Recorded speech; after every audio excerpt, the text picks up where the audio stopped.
ఈ రోడ్ అనేది 7 ఇయర్స్ నుంచి అసలు కంప్లీట్ అయితే లేదు. ఫ్లేవర్ అనేది కొంచెం ఇలా మూమెంట్ లేదు. ఆ పిల్లర్స్ ఎంతోనే అంతోనే డస్ట్ వల్ల అసలు పబ్లిక్ అసలు ఆగడమే లేదు. చూసి వరకు షాప్ రెంట్స్ వచ్చేస్తున్నాయి. ఈ డస్ట్ వల్ల చాయ్ గిలా అసలు ఆగుతలేరు. అసలు రోడ్ మూమెంటే లేదు. అసలు చాలా డస్ట్ వస్తుంది. ఎవ్రీ డే 2-3 టైమ్స్ చూడాలి. చూడండి ఒకసారి మొత్తం డస్ట్ కనిపిస్తుంది. ఇప్పుడే సాఫ్ చేసి కూర్చున్నా. మళ్ళీ 3-4 వరకు మళ్ళీ సాఫ్ చేయాలి. అలాంటి ఇబ్బంది ఉంది. చాలా డస్ట్ వస్తుంది. దీనివల్ల గిరాకీలు ఏమైనా వస్తున్నాయి అన్న? గిరాకీ దెబ్బతినే అవకాశం ఉందా? ఎట్లా నడుస్తుంది దందా మీద? గిరాక్ అనేది 70% తగ్గిపోయింది కంప్లీట్. అసలు ఏంటంటే ఈ డస్ట్ వల్ల అనేది పబ్లిక్ ఆగడం లేదు. అసలు సీదా వెళ్ళిపోతారు. చాలా ఇబ్బంది అవుతుంది దీనివల్ల అయితే మాకు. ఎట్లా నడుస్తుందన్న? అంటే ఫ్లైఓవర్ స్టార్ట్ చేయక ముందుకు మీ బిజినెస్ ఎట్లుండే, ఫ్లైఓవర్ స్టార్ట్ అయినాక ఎట్లుండే, అసలు జనాలు వచ్చే అవకాశం ఏమన్నా, అంటే వచ్చి కొనుక్కుందాం ఈ షాప్ ఉంది కానీ ఏమన్నా అట్లా కనబడుతుందా, లేకపోతే మొత్తం దుమ్ముదులతోనే మొత్తం అట్లనే ఉంటుందా?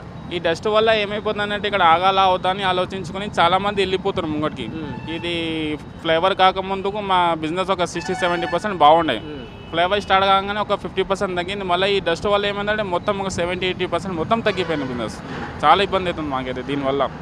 ఏంటంటే మా సింపుల్ ఒకటి డిమాండ్ ఏంటంటే రోడ్ వేసేస్తే కొంచెం డస్ట్ రాకపోతే బిజినెస్ చేసుకోవచ్చు ఈజీగా.